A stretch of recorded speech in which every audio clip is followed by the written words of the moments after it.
사랑의 하나님, 우리의 모든 사정을 아시며 우리의 눈물을 기억하여 주시는 하나님, 우리가 이 시간 주님을 바라보며 나아왔습니다. 코로나로 인해서 우리가 짊어지고 있는 세상의 수고운 무거운 짐으로 인해서 답답하고 힘들어하는 우리의 심령과 마음 가운데 주님의 은혜와 사랑이 충만하게 하여 주시옵소서. 예배하는 이 시간 우리의 모든 두려움이 사라지게 하여 주시고, 방황하는 저희의 믿음을 굳게 세워주시고, 오늘도 우리가 주님만을 바라보며 주님만을 찬양하며 나아갈 수 있도록 함께하여 주시옵소서. 예수님의 이름으로 기원하옵나이다. 아멘. 다 함께 찬송 292장, 통일 찬송 415장, 주 없이 살 수 없네 함께 찬양하시겠습니다.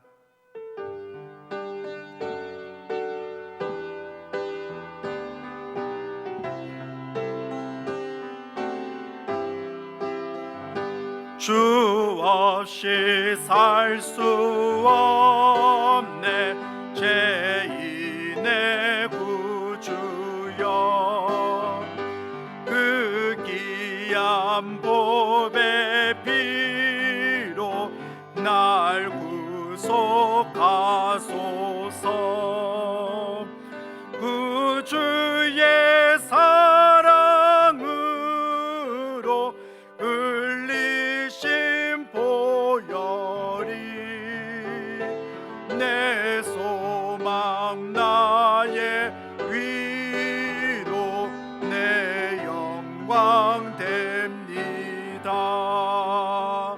주 없이 살 수 없네 나 혼자 못 서리.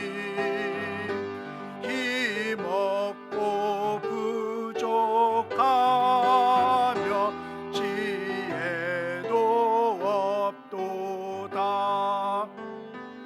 내 주는 나의 생명 또 나의 힘이라. 주님을 의지하여 지혜를 얻으리. 주 없이 살 수 없네 내 주는 아신다. 내 영의 깊은 간구 마음의 소원을 주밖에 나의 마음 네 알아주리요. 내 마음 위로하사 병온케 하시네. 주 없이 살 수 없네 세월이 흐르고. 이 깊은 고독 속에 내 생명 끝나도 사나운 풍랑일 때 날 지켜주시니. 내 곁에 계신 주님 늘 힘이 됩니다.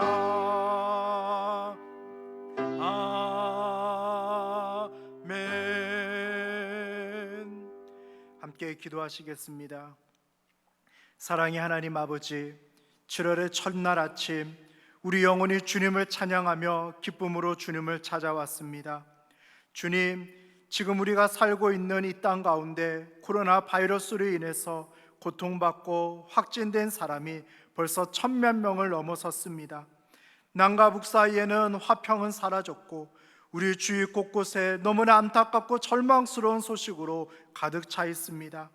하지만 주님 안에 소망이 있는 줄 믿습니다. 주님께서 우리의 참된 반석이 되어주시는 줄 믿습니다. 세상은 늘 험하고 세상은 늘 잔인하지만 주님께서 우리의 방패가 되어주시고 주님께서 우리의 도움이 되어주시는 줄 믿습니다. 우리를 결코 떠나지 아니하시는 전능하신 하나님, 이 시간 우리가 그 주님을 더욱더 바라보기 위해서 예배의 자리로 나왔습니다. 주님께서 우리의 마음 가운데 큰 믿음을 허락하여 주셔서 우리가 살아계시는 주님, 역사하시는 주님만을 굳게 믿으며 나아가게 하여 주시옵소서. 하나님, 우리가 그런 믿음을 가지고 열방과 나라와 민족과 우리 주한교회, 우리의 가정을 위해서 기도합니다. 코로나19의 백신과 치료제가 속히 개발되게 하여 주시고 열방 가운데, 특별히 남과 북 가운데 하나님의 샬롬, 하나님의 평강이 임하게 하여 주시고 우리 한국교회에 속한 모든 성도들이, 우리 주안의 모든 성도들이 이 세상을 본받지 않고 마음을 새롭게 함으로 변화를 받아 하나님이 기뻐하시는 산 제사를 선교적 삶을 통해서 드리게 도와주시옵소서. 하나님, 특별히 이 시간 예배드리는 우리의 마음을 붙잡아 주시옵소서. 오직 우리가 주님의 뜻에 순종하며 살아가게 도와주시고 이 땅의 것이 아니라 하늘의 것을 추구하며 살아가는 자가 되게 도와주시옵소서. 우리의 안에 감추어진 욕심과 탐욕과 헛된 우상들을 내려놓게 도와주시고 우리의 저 무의식 깊은 곳에 숨겨진 분노와 불평과 원망도 주님 앞에 내려놓게 하여 주시옵소서. 우리가 주님 안에, 주님이 우리 안에 계심을 기억하며 나아가게 도와주시고 옛사람의 못된 습성을 버리게 하여 주시고 성령 안에서 변화된 새 사람으로 살아가게 하여 주시옵소서. 하나님, 우리를 택하여 주심에 감사드립니다. 택하심을 입은 사람답게 평안과 감사와 기쁨의 옷을 입으며 살아가게 하여 주시옵소서. 이 시간 귀하신 최인욱 목사님을 통해서 생명의 말씀을 듣게 하심에 감사드립니다. 사랑하는 목사님에게 성령의 능력과 지혜를 더하여 주시고 목사님의 가정과 사역을 지켜주시고 목사님을 통하여 이 시간 생명의 말씀을, 주님의 음성을 우리에게 들려주시옵소서. 감사드리며 예수님의 이름으로 기도드리옵나이다. 아멘.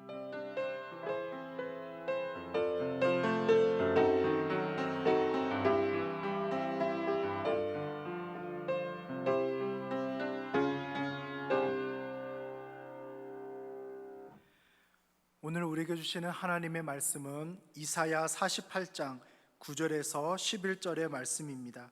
제가 가진 성경으로는 구약 성경 1026쪽에 나와 있습니다.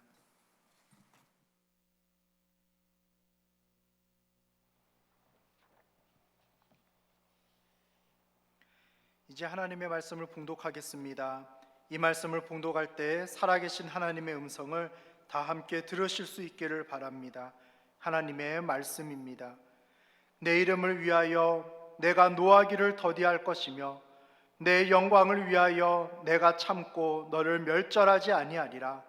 보라, 내가 너를 염단하였으나 은처럼 하지 아니하고 너를 고난의 풀무불에서 택하였노라. 나는 나를 위하여 이를 이룰 것이라. 어찌 내 이름을 욕되게 하리요 내 영광을 다른 자에게 주지 아니하리라. 아멘.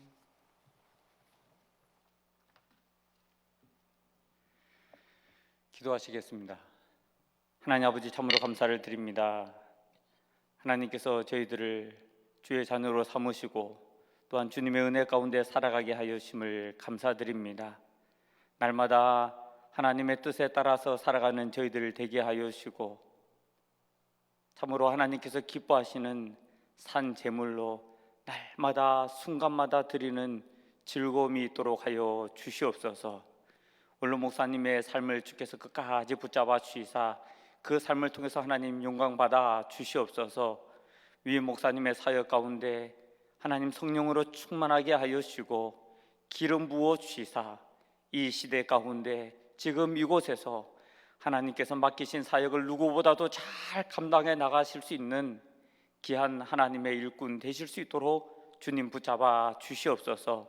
주님의 말씀을 듣고자 합니다. 주님의 말씀이 들려지게 하여주시고 그 말씀 가운데 살아가는 저희 모두 되게 하여 주시옵소서. 예수님의 이름으로 기도드립니다. 아멘. 여러분들은 하나님의 계획이 마음에 드시나요? 여러분들의 인생 가운데서 행하시는 하나님의 뜻에 만족하세요? 왕이 될 것이라고 하는 그런 마음이 1도 없었던 사람이 있었습니다. 그런데 어느 날 하나님께서 그에게 기름을 부으셨어요. 하지만 그가 왕위에 오르기까지는 꽤 고단하고 힘든 시간을 보내야 했습니다. 자신을 향해 던진 창에 2번씩이나 죽을 뻔했고요. 늘 쫓기는 삶을 살면서 살기 위해서 사람들 앞에서 미친 척을 해야 하기도 했습니다. 늘 걱정과 불안, 또 염려와 두려움 가운데 살면서 가족들 모두가 적군의 손에 넘어간 적도 있었습니다. 이스라엘의 2대 왕 다윗에 대한 이야기입니다. 다윗이 왜 이렇게 인생이 꼬여버렸을까요? 비록 명예나 권세는 누리지 못하지만 양치는 목동으로서 편안한 삶을 맛보고 누릴 수 있었는데 누가 다윗의 삶을 이렇게 계획하셨던 건가요? 여러분들은 말씀에 순종했을 때 일어나는 모든 일에 대해서 감사하시나요? 기쁨이 넘치고 신바람이 나시나요? 이 사람은 복음 때문에 모든 것을 다 버렸습니다. 가문도, 학벌도, 지위도, 정말 모든 것을 다 버렸죠. 그런데 이런 그에게 찾아온 것은 옥에 갇히고 매 맞고 각종 위험이었습니다. 눈을 뜨고 있을 때나 눈을 감고 있을 때나 늘 그 마음에는 복음밖에 없었는데 편안하고 안전한 삶과는 거리가 멀었죠. 이방인의 사도라가 불렸던 사도 바울에 대한 이야기입니다. 바울의 인생 가운데 이런 위험과 위기와 고초로 가득 차게 된 이유가 무엇인가요? 보장된 미래도 있었고 출세길도 열려 있었는데 누가 바울을 불러서 바울의 인생을 계획하셨던 거죠? 하나님이시죠. 다윗도 그렇고 바울도 다 하나님 때문에 이렇게 꼬이고 꼬인 어렵고 힘든 삶을 살아야 했습니다. 우리 인생도 그렇습니다. 우리가 잘못해서 어려움에 부닥치는 경우들도 있지만 하나님 때문에 어려움에 부닥치는 경우들도 있습니다. 왜 그런지 아세요? 하나님께서 하나님 자신을 위하시기 때문입니다. 하나님께서 우리를 위하시는 것이 아니라 하나님 자신을 위하시기 때문입니다. 우리의 이름을 위하시는 것이 아니라 하나님 자신의 이름을 위하시기 때문입니다. 우리의 영광을 위해서가 아니라 하나님의 영광을 위하시기 때문입니다. 제가 엉뚱한 이야기를 하는 것이 아니라 그 내용이 9절에 기록되어 있습니다. 내 이름을 위하여 내가 노하기를 더디할 것이며 내 영광을 위하여 내가 참고 너를 멸절하지 아니하리라. 이 본문을 이해하기 위해서는 우리는 이스라엘이 처한 상황을 이해할 필요가 있는데요. 그 내용이 1절부터 8절까지 기록이 되어 있습니다. 우리가 읽지는 않았는데 1절에 보게 되면 이스라엘은 진실도 공의도 없다라고 되어 있습니다. 4절에는 완고하며 목이 뻣뻣하여 하나님의 말씀을 듣지 않았다고 기록되어 있습니다. 8절에는 우상 숭배하는 배역한 자가 이스라엘이라고 말씀하고 있습니다. 그렇게 하지 말라고 해도 하고 하라는 것은 또 죽어도 하지 않으니 하나님께서 분노하실 밖에 없으셨죠. 이스라엘은 멸망당할 그런 상황이었습니다. 그런데 오늘 본문에서는 하나님께서는 노하기를 더디하신다고 합니다. 참고 멸하지 않으신다고 말씀하십니다. 다행이죠. 정말 다행입니다. 그런데 우리는 왜 하나님께서 노하기를 더디하시고 참고 멸하지 아니하시는지 그 이유를 알아야 합니다.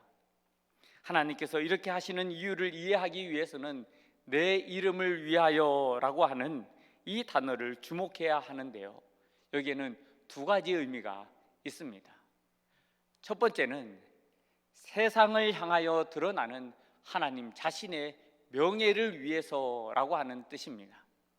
그리고 두 번째는 노하기를 더디하시며 자비로우시며 자기 백성과 맺은 언약에 대해서는 신실하신 하나님 자신의 속성 때문이다라고 하는 의미가 여기에는 있습니다. 거듭 말씀드리지만 이스라엘의 보존 이유는 이스라엘 때문이 아니라 하나님 자신 때문입니다. 이스라엘을 택하셔서 선민으로 삼으셨지만 그 선민을 보존하시려고 하시는 목적은 그들을 위해서가 아니라 바로 하나님 자신의 이름을 위해서, 하나님 자신의 명예를 지키고 하나님 자신의 속성 때문이다라고 오늘 본문은 우리에게 가르쳐주고 있는 겁니다. 과거 숱한 전쟁 가운데서 지키시고 보호하신 이유, 그들을 광야에서 구름 기둥과 불 기둥으로 인도하시면서 가나안으로 들이신 그 이유, 이른 비와 늦은 비로 채우시고 먹이시고 입히신 그 이유, 이 모두가 하나님 자신을 위해서라는 거죠. 하나님 자신의 이름과 영광을 위해서입니다. 11절에는 다시 한번 이것을 말씀하고 있습니다. 나는 나를 위하며 나를 위하여 이를 이룰 것이라. 어찌 내 이름을 욕되게 하리요 내 영광을 다른 자에게 주지 아니하리라. 하나님 자신의 이름을 욕되게 하지 않기 위해서, 하나님의 영광을 다른 자에게나 다른 것에게 주지 않기 위해서 하나님께서 이렇게 행하신다라는 뜻입니다. 어떻습니까? 배신감이 느껴지지 않나요? 저는 그랬습니다. 저는 하나님께서 저를 너무 사랑하셔서 이렇게 하신 줄 알았습니다. 만약 사람이 자신을 위해서 살아간다라고 한다면 우리가 뭐라고 이야기합니까? 네, 그렇죠. 이기적이라고 합니다. 아무리 착한 일을 하고 선한 일을 많이 한다 할지라도 계산적이라고 말합니다. 자신의 이익과 유익을 위해서, 자기 자신의 만족을 위해서 했던 그 행위는 아무리 바르고 선할지라도 칭찬을 받을 수가 없습니다. 그런데 하나님이 그렇습니다. 지독하게 이기주의입니다. 그래서 이 말씀을 보면서 저는 쇠망치로 뒤통수를 맞은 것 같은 그런 느낌이 들었습니다. 이제까지 하나님의 만족을 위해서 내가 이용당한 것은 아닌가라고 하는 그런 마음이 들었습니다. 사랑한다라고 하는 온갖 감언이설에 속아서 이렇게 예배드리고 헌금도 하고 기도 시간도 바치고 교회 와서 봉사하고 또 수고하며 섬기는 그런 헌신을 행했던 것이 아닌가, 그렇게 속으면서 살았던 것은 아닌가 하는 배신감이 들었습니다. 하지만 저는 이 말씀을 깊이 묵상하면서 제가 얼마나 무지하고 무식했는지를 깨닫게 되었습니다. 그 사건은 기원전으로 올라갑니다. 하나님이신 예수님께서 우리를 구원하시기 위해서 인간의 몸을 입고 유대 땅 베들레헴에 태어나셨습니다. 그 누구도 자기 스스로 구원할 수 없으니 죄 없는 누군가가 필요했기 때문입니다. 그래서 예수님께서는 친히 인간의 몸으로 오셔서 죄 없으신 그 몸으로 인류의 모든 죄를 지고 십자가에 달려 돌아가셨습니다. 그로 인해서 우리는 구속, 곧 죄 사함을 받았죠. 누구를 위해서입니까? 우리를 위해서입니다.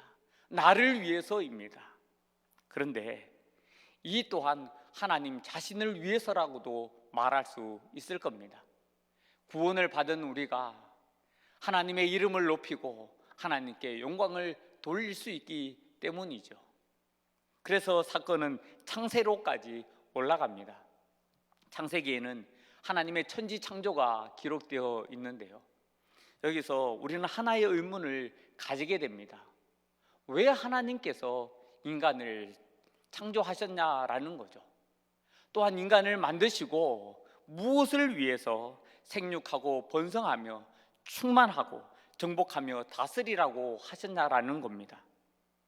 하나님의 명예를 위해서요? 영광을 받기 위해서요? 정말 그렇게 생각하시나요? 인간이 창조됨으로 인해서 하나님의 명예가 세워지고 그 영광이 드려지면서 하나님의 이름이 하나님의 이름답게 세워졌던 적이 있었던 건가요? 오히려 성경은 인간이 창조됨으로 인하여서 끊임없이 죄가 반복되었고 이로 인해서 회개와 구원이 반복되었음을 우리에게 보여주고 있습니다. 하나님께서 인간을 창조하실 때 이런 일이 일어날 줄 모르셨을까요? 하나님께서 전지하시다고 하셨는데 참으로 하나님께서 모르셨다고 한다면 하나님의 전지하심은 거짓말이고 성경도 다 거짓일 겁니다. 결국 나를 위하로부터 시작된 하나님의 이기주의에 대한 의무는 나라고 하는 하나님으로 돌아갈 수밖에 없습니다. 그리고 우리는 여기서 하나의 단어를 발견하게 되는데요, 그것은 선택이라고 하는 단어입니다. 성경의 모든 일과 그리고 사건과 역사에는 하나님의 선택에서부터 시작됨을 우리는 볼 수가 있습니다. 사람을 창조하시겠다고 하는 하나님의 선택, 아담을 창조하시고 다시금 하와를 창조하시는 하나님의 선택, 아브라함을 통하여서 큰 민족을 이루겠다고 하시는 하나님의 선택, 이스라엘을 택하여 열방 가운데서 선민으로 세우시겠다고 하시는 하나님의 선택, 이 모든 것이 하나님의 선택으로 이루어진 일입니다. 하나님께서 사람을 만드신 이유가 자랑하기 위해서일까요? 그렇다면 누구에게 자랑하시겠습니까? 다른 신적 존재에게 그 존재가 있어서 자기가 창조한 작품을 자랑하기 위해서일까요? 나 외에는 다른 어떤 신도 없다고 하신 분이 누구에게 자랑을 하시겠어요? 자기 자신의 만족을 위해서 인간을 만들었을까요?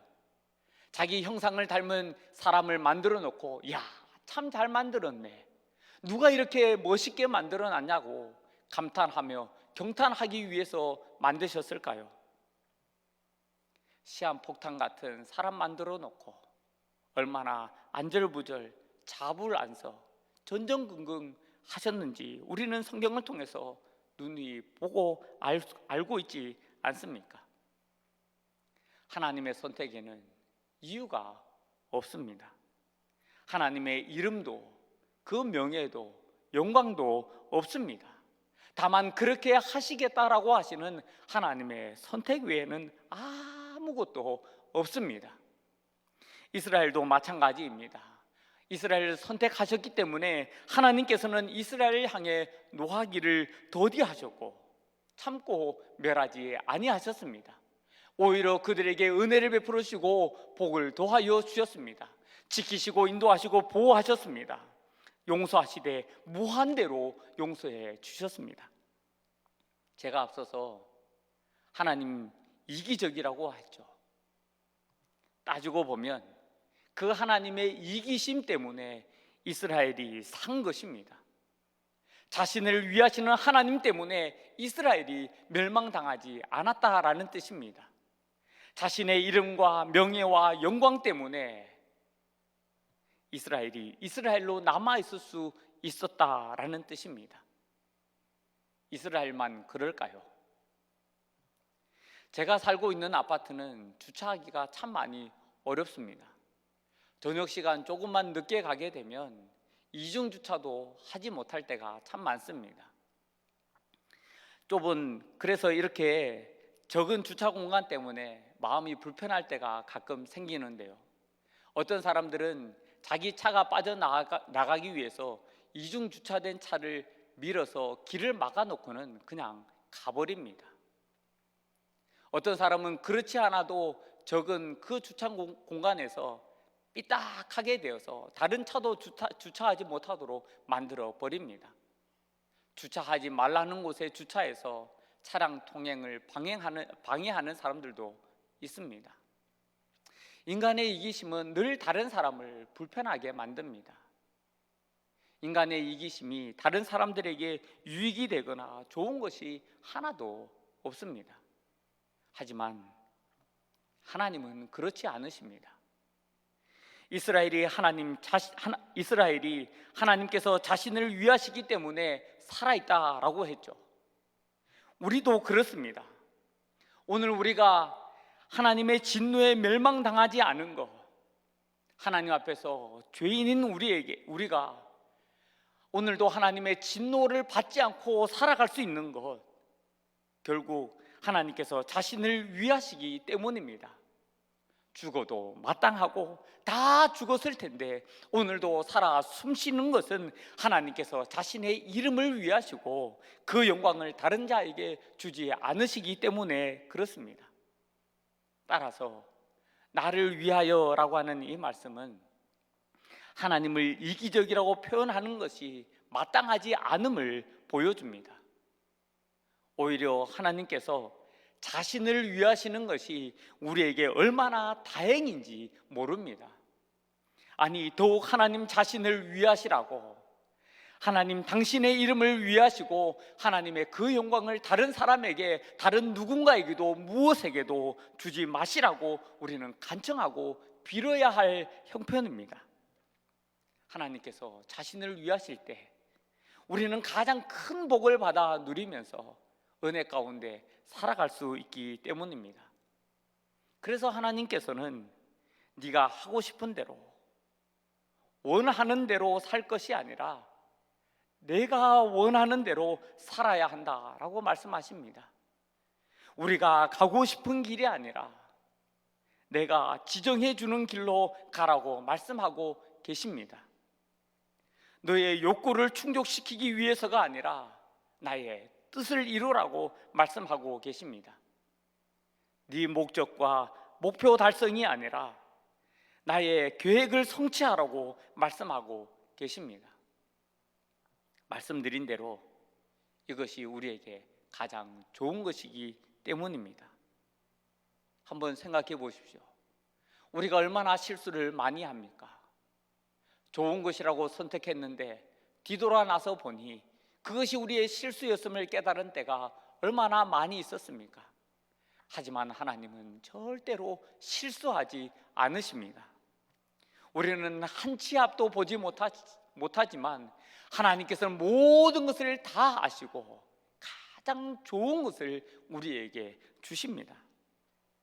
우리에게 가장 좋은 것이 무엇인지 하나님께서는 알고 계시고 가장 좋은 때를 정확하게 알고 계시기 때문에 가장 좋은 것을 가장 정확한 때에 주시는 분이 우리 하나님이십니다. 그래서 우리의 삶에 고통이 있고 때로 힘들고 어려운 이유가 바로 여기에 있습니다. 10절입니다. 보라, 내가 너를 연단하였으나 은처럼 하지 아니하고 너를 고난의 풀무불에서 택하였노라. 이스라엘의 고난은 이스라엘을 고통스럽게 만들고 멸망시키기 위함이 아니었습니다. 단순히 이스라엘 너네들이 이렇게 잘못했으니까 한번 고생해봐라, 죽도록 한번 당해보라고 하나님께서 허락하신 고통이 아니었습니다. 하나님께서 이스라엘을 고난의 풀무불 속에 던져 넣으신 것은 이스라엘로 하여금 성숙하게 하며 더 큰 영광을 맛보고 누리게 하기 위함입니다. 11절에 나를 위하여라고 하는 이 말은 이스라엘을 고난의 풀무 가운데서 구원하는 바로 이 일이 하나님 자신을 위한 일이라고 하는 것을 우리에게 보여주고 있습니다. 이스라엘 백성을 구원함으로 이스라엘의 하나님이라고 하는 자신의 이름을 욕되게 하지 않게 하실 것이고 그 누구와 그 어떤 것에도 자신의 영광을 주지 않을 것이라고 하는 의미가 바로 나를 위하여라고 하는 이 말씀에 담겨져 있습니다. 오늘 우리에게도 마찬가지이겠죠. 하나님께서 우리를 고통의 풀무 가운데 넣으신다고 한다면 참 힘들고 어렵고 고통스러웠겠지만 그것은 우리에게 참으로 좋은 일입니다. 그저 단순히 우리를 고생하게 만드는 하나님이 아니시라 우리를 성숙시키시며 그 가운데서 더 큰 영광을 맛보게 하실 것이기 때문입니다. 무엇보다도 하나님께서 자신의 이름을 욕되게 하지 않으실 것이기 때문입니다.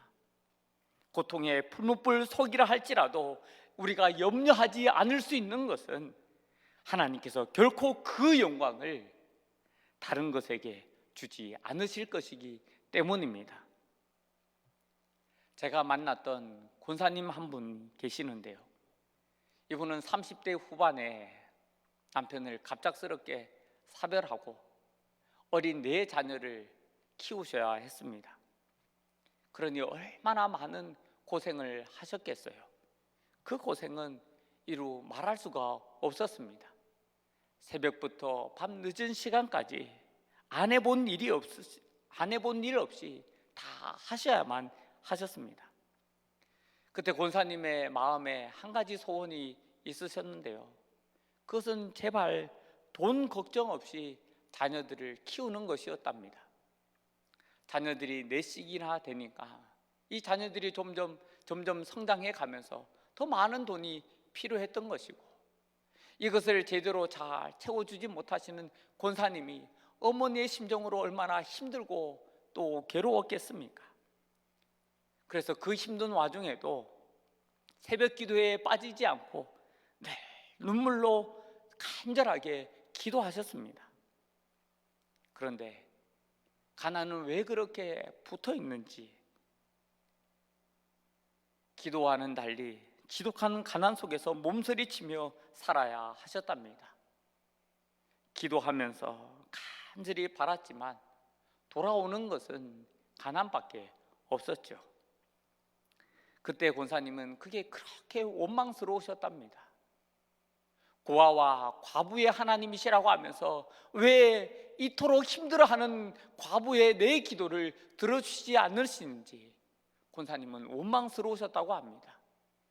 다 하실 수 있으신 하나님께서 왜 나에게는 아무것도 안 하시고 계시는지, 그게 그렇게 힘드셨다고 합니다. 그래서 권사님께서는 늘 자녀들에게 미안한 마음이 있으셨대요. 그리고 그 마음을 자주 표현하셨답니다. 미안하다고. 너네들이 부모 잘못 만나서 이렇게 고생한다고, 그렇게 말씀을 하셨답니다. 세월이 흐르고 흘러 자녀들이 다 성장을 했습니다. 그리고 어느 날 함께 모인 자리에서 큰딸이 권사님에게 이렇게 말하더랍니다. 엄마, 이제 그런 말씀 마세요. 우리가 가난해서 힘들기는 했지만 그래서 더 열심히 공부했어요. 엄마가 고생하시는 줄 아니까 저희들이 더 사이좋게 지내고 착하고 바르게 살았던 거예요. 엄마가 고생하시는 줄 아니까. 그땐 정말 죽고 싶을 정도로 힘들기도 했었지만 지나고 보니 그때 우리가 바라는 대로 되지 않아서 얼마나 다행인 줄 몰라요. 만약 그렇지 않았다고 한다면 우리가 지금 이런 모습으로 있을 수 있었을까요? 자녀들은 모두 정말 소위 인류대학이라는 곳을 진학을 했고, 그리고 유학도 다녀왔습니다. 배우자들도 잘 만나서 꽤 괜찮게 살고 있습니다. 70대가 되신 권사님께서는 저에게 이렇게 말씀을 하셨습니다. 저의 뜻이 이루어지는 것보다 하나님의 뜻이 이루어진 것이 얼마나 다행인 줄 몰라요.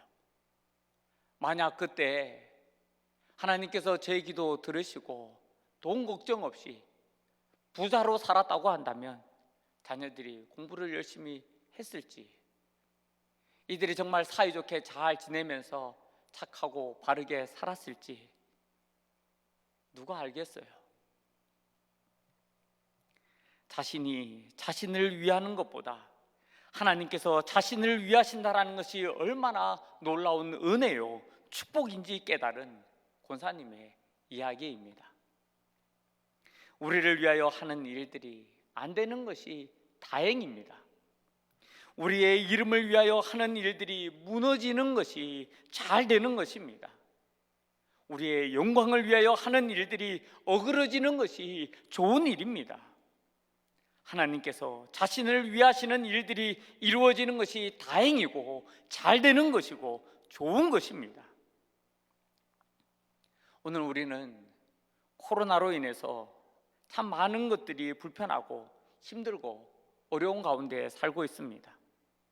유례 없는 이런 일들을 우리가 맞닥뜨리면서 어떻게 해야 될지 그 갈피조차도 잘 잡지 못하고 있는 가운데 있습니다. 이럴 때 우리가 무엇으로 소망을 삼고 희망을 가질 수가 있겠습니까? 여전히 하나님께서 자신을 위하고 계시고 자신의 이름과 그 영광을 위하심이 우리에게 소망이 되고 또 희망이 되는 것 아니겠습니까? 우리가 우리를 위한다고 해봤자 얼마나 우리를 위한 일이 되겠습니까? 우리가 전에 없는 고난의 풀무 속에서 고통당하고 있지만 하나님께서는 결코 자신의 이름을 욕되게 하지 않으실 것입니다. 자신의 영광을 다른 것에게 주지 않으실 것입니다. 그리고 그 자신의 이름을 위하여 그 영광을 위해서 오늘도 일하실 것이고 마침내 우리로 하여금 그 영광 가운데 살아가게 하실 것입니다. 그러니 우리 하나님께서 하나님의 이름을 위하시도록 우리의 생각을 내어 드리십시다. 하나님께서 하나님의 영광을 위하시도록 우리의 욕구와 욕망도 다 내어 놓으십시다. 하나님께서 하나님을 위하시도록 우리의 뜻과 의지를 포기하십시다. 하나님 자신을 위하시도록 우리의 전부를 드릴 수 있기를 바랍니다. 그래서 사도 바울은 이렇게 권면했습니다. 그런즉 너희가 먹든지 마시든지 무엇을 하든지 다 하나님의 영광을 위하여 하라. 오늘을 살아가는 우리 모두의 삶이 이렇게 될 수 있기를 간절히 소망합니다. 그래서 하나님의 이름을 위하여 행하시는 하나님의 놀라운 역사를 체험해가는 매일 매 순간이 되시기를 간절히 소망합니다. 하나님 자신의 영광을 위하여 일하시는 하나님으로 말미암아 우리의 삶에서 기적 같은 은혜를 체험하실 수 있는 은혜가 있으시기를 간절히 소망합니다. 하나님을 위하여 이루신 일들로 세상이 놀라워하게 되어지는 그런 복의 중심 가운데 살아가시는 우리 주 안의 모든 성도님들이 다 되시기를 예수님의 이름으로 간절히 축복합니다. 기도하시겠습니다.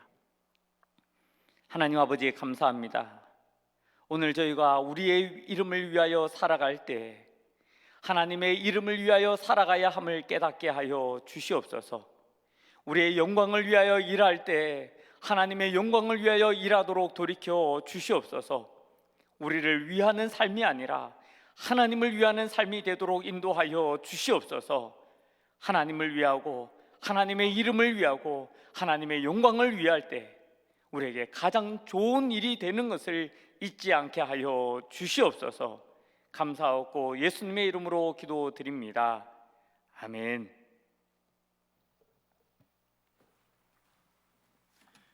우리 주신 말씀 생각하시면서 찬송 288장 예수를 나의 구주 삼고 함께 찬양하시겠습니다.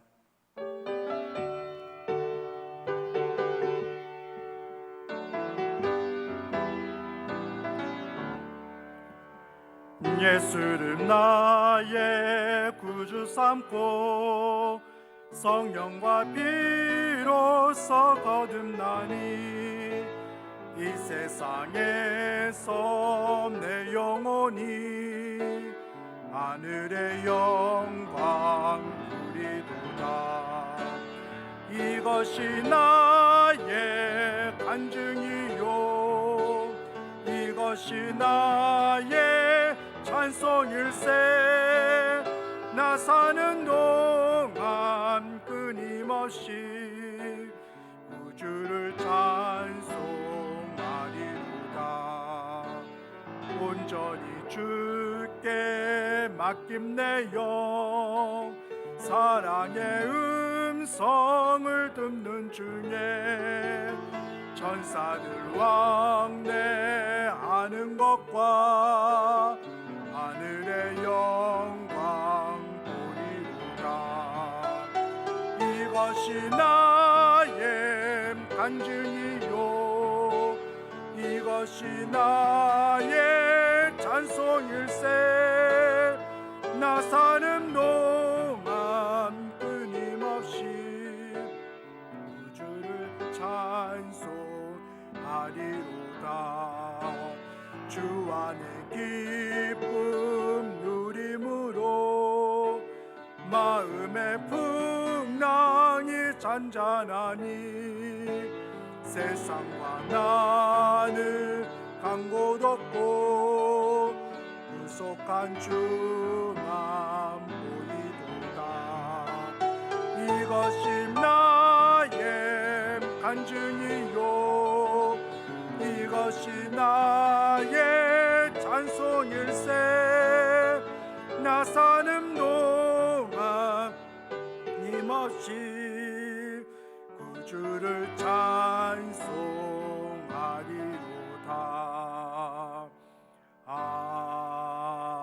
아멘.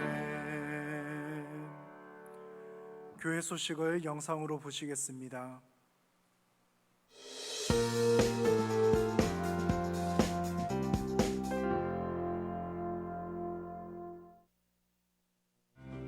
새벽 기도회는 온라인 영상 예배와 모이는 예배로 병행합니다.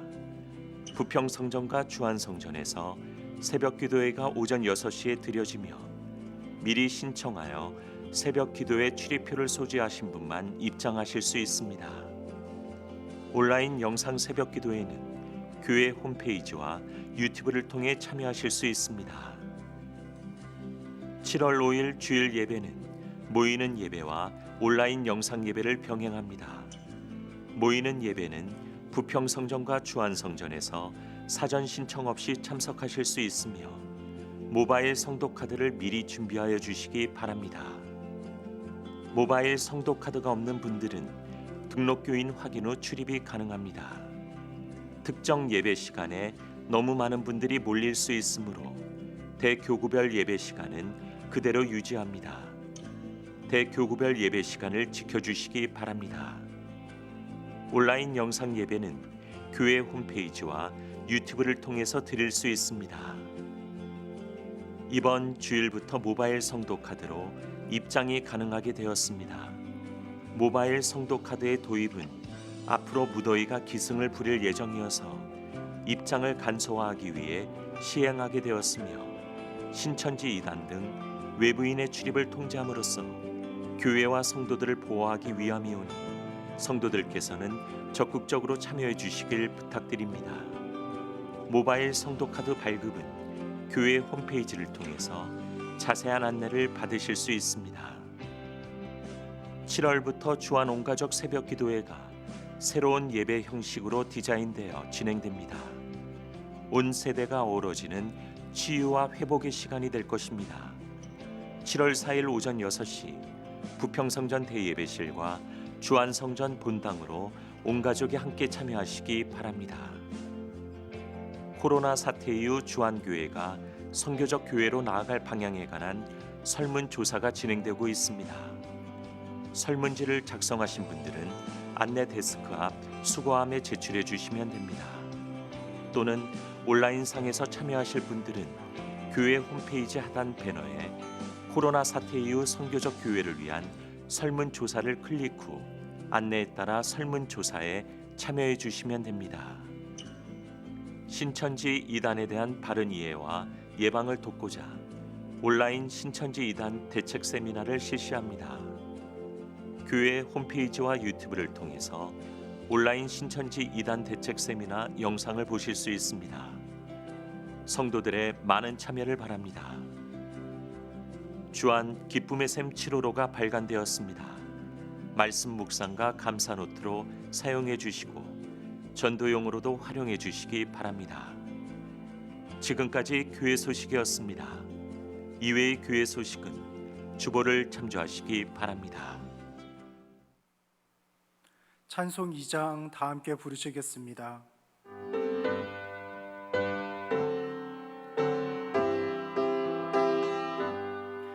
찬양 성부 성자 성령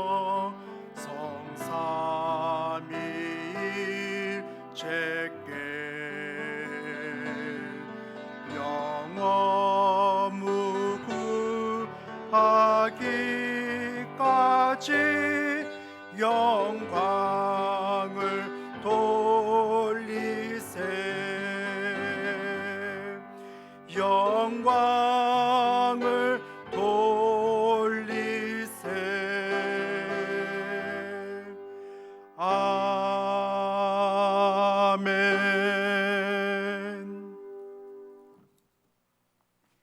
이제는 우리 주 예수 그리스도의 은혜와 하나님 아버지의 지극하신 사랑과 성령님의 감화 감동 교통하심이 하나님께서 자신의 이름을 욕되게 하지 않기 위해서 하나님의 영광을 다른 누구에게도 주지 않기 위하여 하나님 자신을 위하시는 것이 우리에게 가장 좋은 것인 줄 알고 그 삶을 소원하며 또 그 말씀에 따라 순종하며 살아가기를 소원하는 주 안의 모든 성도님들과 그 가정과 생업 위에 이제로부터 영원토록 함께 하옵시기를 간절히 축원하옵나이다. 아멘.